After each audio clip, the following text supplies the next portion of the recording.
რომ დღეს საქართველოს ამერიკას ძალიან სჭირდება. დანარჩენი ყველაფერი შეიძლება იყოს, ასე ვთქვათ, ვარაუდების საგანი, მაგრამ აი ამ საჭიროებას წყალი არ გაუვა, ამას ასაბუთებს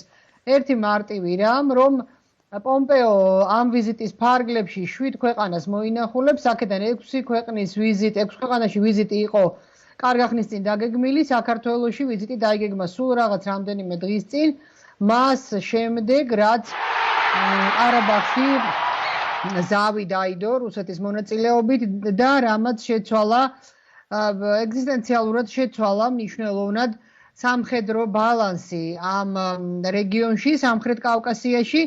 და აქ ნიშანდობლივი არის არა მარტო ის, რომ ფაქტობრივად რუსმა სამხედროებმა 2013 წლის შემდეგ პირველად დადგეს ფეხი დე-იურე აზერბაიჯანის ტერიტორიაზე, არამედ ისიც, რომ სამხრეთ კავკასიაში ლამის 2 საუკუნის შემდეგ თურქეთის სამხედრო ცოცხალი ძალა და შეიარაღებაც შეიძლება გამოჩნდეს. ყოველ შემთხვევაში ამაზე მხარეებიც საუბრობენ და ამას გარდა გუშინ გაჩნდა ინფორმაცია, რომ სახმელეთო ძალები ისევე როგორც მძიმე ტექნიკა თურქეთისა დაიძრა ნახიჩევანისკენ. ამ თუ გავითვალისწინებთ იმას, რომ პომპეოს ვიზიტი დაიწყო, ეხლანდელი ვიზიტი დაიწყო პარიზით და პარიზში მაკრონთან შეხვედრის შემდეგ პომპეომ განაცხადა, რომ ორივე მხარის, ანუ მაკრონისა და პომპეოს ესე ვთქვათ, საერთო განწყობა არის ის, რომ თურქეთის სამხედრო აქტივობას არ მიესალმებიან ახლო აღმოსავლეთში და მათ შორის ბოლოდროინდელ აქტივობებსაც უნდა ვიგულისხმოთ, რომ აი ამ ძალთა ბალანსით ამერიკა დიდად კმაყოფილი არ არის. ამასვე ადასტურებს დაგვიანა რეაქციები ქალბატონო ხათუნა, როგორ ფიქრობთ? ჩამოვიდა სტამბულიდან და ეს იყო უპრეცედენტო შემთხვევა, როდესაც თურქეთში იმყოფებოდა ამერიკის ესოდენ მაღალი თანამდებობის პირი და მას არ შეხვდა არც ერთი ოფიციალური სახელმწიფო მოღვაწე თურქეთის, არც პრეზიდენტი, არც პრემიერი, არც საგარეო საქმეთა მინისტრი და ეს ორმხრივი და ასე ვთქვათ დიპლომატიური სკანდალია, იმიტომ რომ ამ რამდენადაც ჩვენთვის ცნობილია ამ ასე ვთქვათ ურთიერთობის გაცივებაში ორივე მხარეს თანაბრად მიუძღვის წვლილი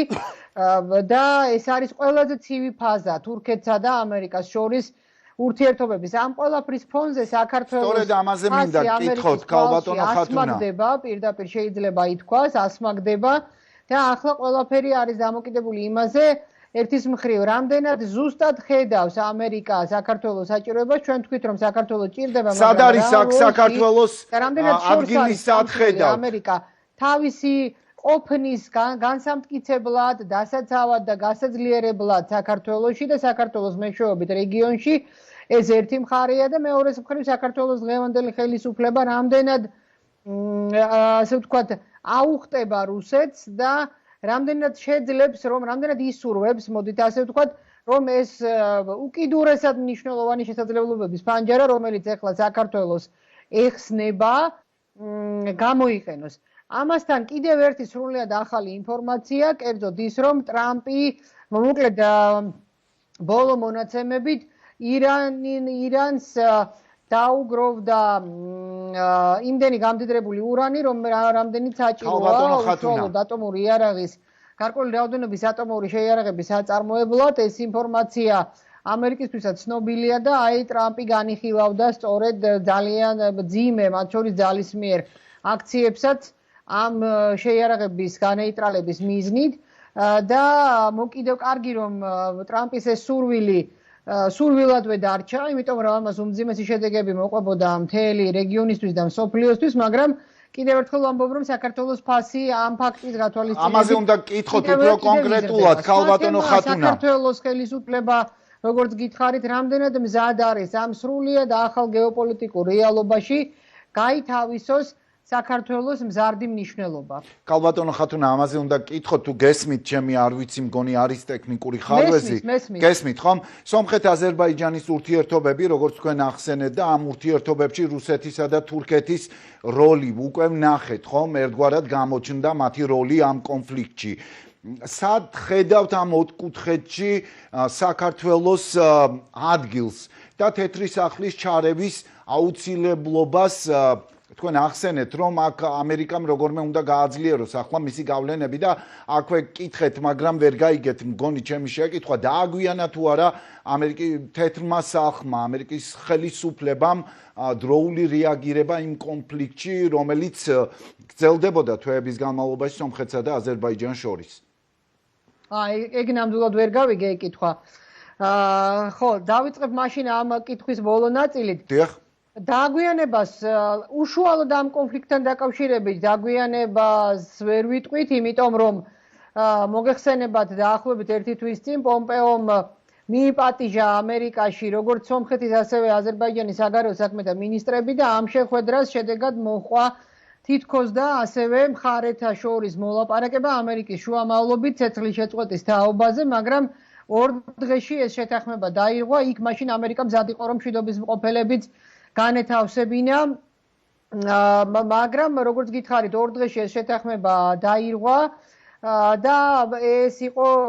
ერთგვარად გამოწვევას ვერ ვიტყვი, მაგრამ შეურაცხყოფა ნამდვილად ამერიკის სახელმწიფო მდივნის და ზოგადად სახელმწიფოსი ამერიკა-კავკასიის ამ ორი სახელმწიფოს მხრიდან, მაგრამ ობიექტურობისთვის უნდა ითქვას, რომ ეს არის გამოძახილი ამერიკის ბოლო 12 წლის პოლიტიკისა და ეს არის ამერიკას თავისი პრობლემებიც ჰქონდა ერთგვარად და დააგვიანა თუ არა ამერიკამ ძალიან მე ვკითხეთ ეს რატომ ქალბატონო ხათუნა იმიტომ ვკითხეთ რომ არჩევნები ამერიკაში და ზოგადად პოლიტიკა მიემართება ამერიკის გავლენების შესუსტებისკენ.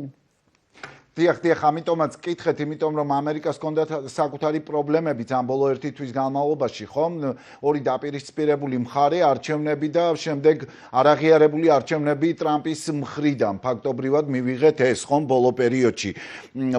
ახლა უნდა ვკითხოთ იმ მოლოდინებზე, რომელიც საქართველოში არსებობს, ქალბატონო ხათუნა, პომპეოს ჩამოსვლასთან დაკავშირებით. რამდენად ადეკვატურია ეს მოლოდინები მაშინ, როდესაც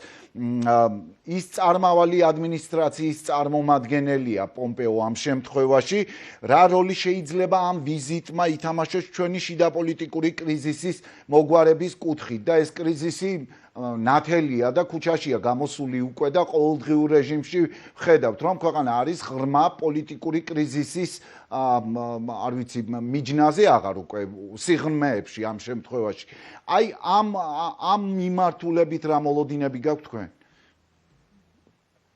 ხო, იცით რა, გეთანხმებით, ასე ვთქვათ, ქვეტექსტს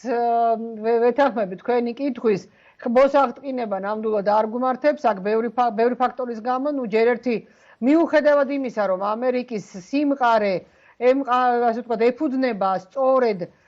ინსტიტუციურ მემკვიდრეობას, ანუ ის რომ პომპეო წარმავალია, მაინც და მაინც არ ნიშნავს იმას, რომ მის მიერ აქედან ჩატანილი მესიჯი მომავალ ადმინისტრაციას არ გადაეცემა, რა თქმა უნდა, ეს მესიჯიც ისიც გადასცემს აქედან ჩატანილ მესიჯს და მომავალ ადმინისტრაციაც გარკვეულწილად ივალდებულებს, რომ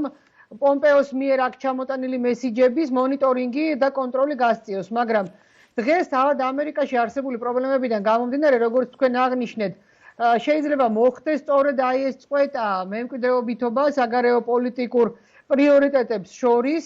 და ეს იქნება ყველაზე ცუდი რამ საქართველოსთვის, ჯერ ძალიან ძნელია იმის თქმა ბაიდენის ადმინისტრაციას, როგორი საგარეო პოლიტიკური მიმართება ექნება საქართველოსთან, იმიტომ რომ ერთის მხრივ თავად ბაიდენი არის ის ადამიანი, რომელმაც 2008 წლის ომის შემდეგ კონგრესის წინაშე დააყენა საკითხი 1 მილიარდიანი დახმარების საქართველოსთვის გამოყოფის შესახებ და ის არის ამერიკის ოფიციალური პირებიდან ერთ-ერთი მათ შორის, ვინც ყველაზე ახლოს იცნობს საქართველოს, მაგრამ ამავდროულად, როდესაც ჩვენ ვხედავთ სხვადასხვა ვერსიებს ბაიდენის მომავალი ადმინისტრაციისა, იქ ძალიან ბევრი ადამიანია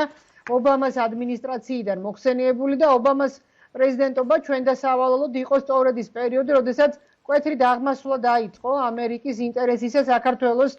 მიმართ. ასე რომ რთულია თქმა, მომავალი ადმინისტრაცია რა პოლიტიკას გასწევს საქართველოსთან მიმართებაში, მით უმეტეს დღეს გამოქვეყნდა ასევე ობამას ადმინისტრაციის ყოფილი თანამშრომლის შეფასება ბაიდენის მომავალი საგარეო პოლიტიკის რუსეთთან მიმართებაში და საქართველოსთან მიმართებაში. ის ამბობს, რომ რუსეთთან მიმართებაში ხისტი იქნება ბაიდენი, მაგრამ საქართველოსთან მიმართებაში ობამას კურსს განაგრძობსო და მაშინ პირდაპირ ვიტყვი დავგუპულვართ. ეხლა რაც შეეხება შიდა პოლიტიკურ რეალობებზე, როგორ აისახება ობამა, უკაცრავად პომპეოს ვიზიტი. პომპეოს ვიზიტი ამ შემთხვევაში ძალიან უცნაურად გამოიყურება ზოგადად მისი დღის წესრიგი, მინდა გითხრათ, იმიტომ რომ ის არ ხვდება არც მედიას, არც ოპოზიციას და იან კელიმ საქართველოში ამერიკის ყოფილმა ელჩმა ეს შეცდომად შეაფასა პომპეოსი, თუმცა ამერიკის საელჩოს საიტზე ზუსტად რამდენიმე წუთის წინ დაიდო განცხადება, რომ პომპეოს ვიზიტის ყურადღების მიღმა არ დარჩება საქართველოში ჩატარებული არჩევნები და გასაგებია, რომ პომპეოს ჭირდება და ამერიკას უფრო ზუსტად ჭირდება საქართველოში მყარი დასაყრდენი და ასეთ მყარ დასაყრდენად საქართველოს დღევანდელი ხელისუფლება რამდენად ეგულება, თავად განსაჯეთ, იმიტომ რომ ეს არის ის ხელისუფლება, რომელმაც ერთი წლის წინ მაშინდელი პრემიერ-მინისტრის მამუკა ბახტაძის სახით დააპირდა ანაკლიის პორტის მშენებლობის გაგრძელებას და უხეშად რომ ვთქვათ, გადააგდო ამერიკის სახელმწიფო დეპარტამენტი და ამიტომაც ნდობა ამ ხელისუფლების მიმართ ნაკლები ექნება, ბუნებრივია, მაგრამ როგორც ჩანს, ის იმგვარი შეთავაზებით ჩამოვიდა ამ ხელისუფლებასთან, რომ ოპოზიცია, ასე ვთქვათ, მის გაღიზიანებას ოპოზიციასთან შეხვედრით მოერიდა. მე ესეთი შთაბეჭდილება დამრჩა. ნახოთ, მისი შეხვედრის კომენტარები შეიძლება თუ არა რამე შიდა პოლიტიკურ სივრცეში, თუმცა არც ის გამოვრიცხოთ, რომ აქცენტი მაინც გაკეთდეს რეგიონალურ პოლიტიკაზე და დღეს საღამოს მაგალითად მას არც ერთი ოფიციალური შეხვედრა დაგეგმილი არ აქვს და გამორიცხულია, რომ ის ჩამოვიდეს ასეთ რთულ რეგიონში და არ შეხვდეს, თუმცა ეს ვთქვათ, ოფიციალურად ბუნებრივია ეს ჩვენი ინტერესების სფეროს სცილდება, არ შეხვდეს მაგალითად საქართველოში, სომხეთში და აზერბაიჯანში ამერიკის ელჩებს. ან იგი თურქეთის ელჩს, თურქეთში ამერიკის ელჩს ალბათ სტამბულში, ბუნებრივია სტამბულშივე შეხვდებოდა. ასე რომ ეს შანსი რომ არ გამოიყენოს, გამორიცხულია და როგორც გითხარით, ირანთან დაკავშირებული სიტუაციაც ძალიან მნიშვნელოვანია დღეს ამერიკისთვის და ალბათ ამ კუთხითაც დღევანდელ საღამოს გამოიყენებს იმისთვის, რომ ამ მიმართებითაც მიიღოს ინფორმაციები, ასე რომ საკმაოდ გლობალურია პომპეოს ვიზიტი დღეს საქართველოში და ის მხოლოდ საქართველოს პრობლემატიკას არ მოიცავს, მე ესე ვფიქრობ. ასეთია თქვენ კოლეგების შეფასებები. ძალიან დიდი მადლობა თქვენ, ქალბატონ ხათუნა, რომ დაგვითმეთ დრო და იყავით ჩვენი სტუმარი. ხათუნა ლაგაზიძე, პოლიტოლოგი, პასუხობდა ჩემს შეკითხვებს. როგორც უკვე გითხარით, ამერიკის